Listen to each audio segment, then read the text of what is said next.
Marie Antoinette, born Maria Antonia Josepha Johanna on November 2, 1755, in Vienna, Austria, was destined for a life that would captivate and polarize the world.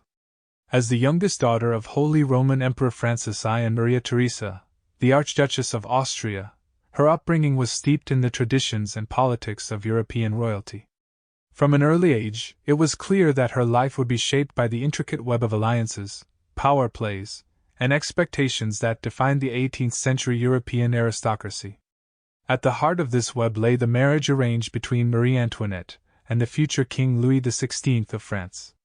This union was not simply a marriage of love but a calculated diplomatic move meant to solidify the alliance between Austria and France. In 1770, at the tender age of 14, Marie Antoinette left her Austrian homeland and embarked on a journey to Versailles, the opulent palace of the French monarchy, to fulfill her role as Dauphine of France. Marie Antoinette's early years in Vienna were marked by the splendid court of the Habsburgs, where she received a rigorous education befitting her status. She learned the arts, music, and etiquette, preparing her for the demands of her future role as Queen of France. However, her life was far from the extravagant, carefree existence one might expect of a princess. Her marriage to Louis XVI was a strategic maneuver designed to strengthen the bond between Austria and France, traditional rivals in European politics.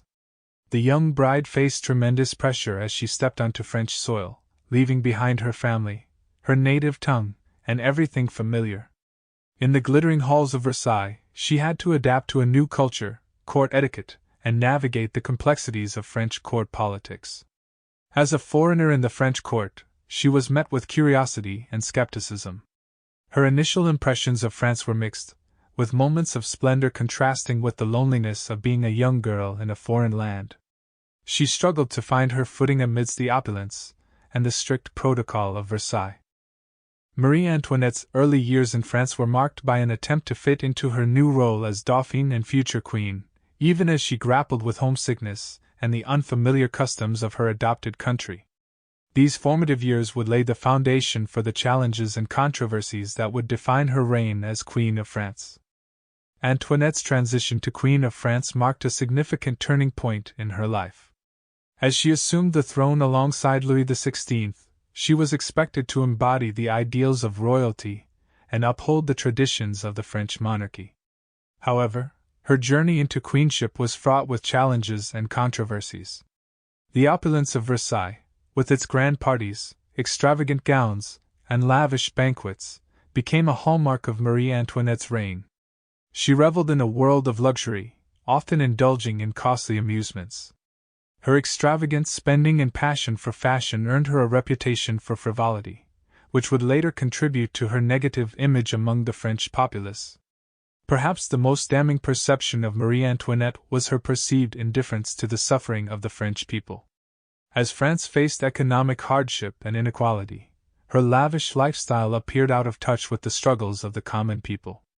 This growing discontent would have profound consequences as the French Revolution loomed on the horizon. The French Revolution was a tumultuous period of social and political upheaval, and Marie Antoinette found herself at the center of the storm. The widespread discontent with the monarchy, fueled by economic crises, calls for social justice, and Enlightenment ideals, placed her in the crosshairs of public resentment. Despite the historical debate over whether Marie Antoinette truly uttered the infamous words, "Let them eat cake," this phrase came to symbolize her perceived callousness and ignorance of the suffering of the French people. Regardless of its authenticity, it encapsulated the belief that she was out of touch with the plight of her subjects. As the revolution gained momentum, Marie Antoinette and her family attempted to escape from France, a move that would prove disastrous. Their capture and return to Paris not only dashed their hopes of fleeing the turmoil, but also intensified the public's anger towards them. The trial of Marie Antoinette and Louis XVI marked a turning point in the revolution. They were accused of treason and found guilty by the National Convention.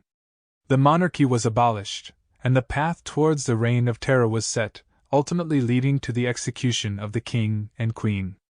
Expanding on these sections provides a deeper understanding of Marie Antoinette's life as queen and the pivotal role she played in the lead-up to the French Revolution. Her extravagant lifestyle and perceived indifference to the suffering of the French people contributed to the growing discontent that would ultimately shape the course of history. As the French Revolution unfurled its banner of radical change and discontent, Marie Antoinette found herself at the center of the tempest. The desperate bid to escape the escalating turmoil in France became a desperate gambit for the royal family. Dressed in disguises and following a treacherous path through the countryside, their flight was a harrowing odyssey fraught with obstacles and close calls. Yet, despite their efforts to seek refuge in Austria, the royal family's capture in the small town of Varennes sent shockwaves across the nation, cementing their status as enemies of the revolution. The trial that followed was a highly charged and public spectacle, reflecting the revolutionary fervor sweeping through France. Marie Antoinette and Louis XVI faced accusations of treason, conspiring against the French people, and undermining the revolution. It was a trial that symbolized the end of an era. On January 21, 1793, Louis XVI met his grim fate at the guillotine, becoming the first reigning European monarch to face such a destiny. His execution reverberated throughout Europe, signaling the depths of the revolution's radicalism. Marie Antoinette, now a widow, awaited her own trial. Hostility permeated the courtroom, and she was swiftly found guilty of the charges against her. On that fateful day, October 16, 1793, she too ascended the scaffold, becoming one of the most iconic victims of the Reign of Terror. The executions of Marie Antoinette and Louis XVI marked a profound shift in the course of the French Revolution. They symbolized the rejection of the old monarchy, the rise of revolutionary fervor, and the dawn of a new era. Yet, as time marched forward, the perception of Marie Antoinette underwent a transformation. In the immediate aftermath of her death, she was vilified as the embodiment of royal excess, a queen who reveled in luxury while her people suffered. Revolutionary propaganda painted her as an out-of-touch aristocrat, and her name became synonymous with decadence. However, in the latter half of the 20th century and into the 21st century, a new narrative emerged. Historians and scholars began to offer more nuanced interpretations of her life. They highlighted the challenges she faced as a foreigner thrust into the complex web of French court politics. These revisionist perspectives sought to humanize Marie Antoinette, portraying her as a victim of circumstance rather than a heartless queen. They emphasized the constraints on her power and the unfairness of her vilification. The famous, "Let them eat cake," quote, attributed to Marie Antoinette, also faced scrutiny. Many questioned its authenticity, highlighting the lack of solid historical evidence. Her story has not been confined to the annals of history. It has also been explored in literature, film, and art. Works such as Antonia Fraser's biography and Sofia Coppola's film, Marie Antoinette, have provided different lenses through which to view her character, adding new layers to her legacy. Marie Antoinette's legacy, then, is a complex and evolving narrative. She remains a figure whose life and death continue to captivate the public's imagination.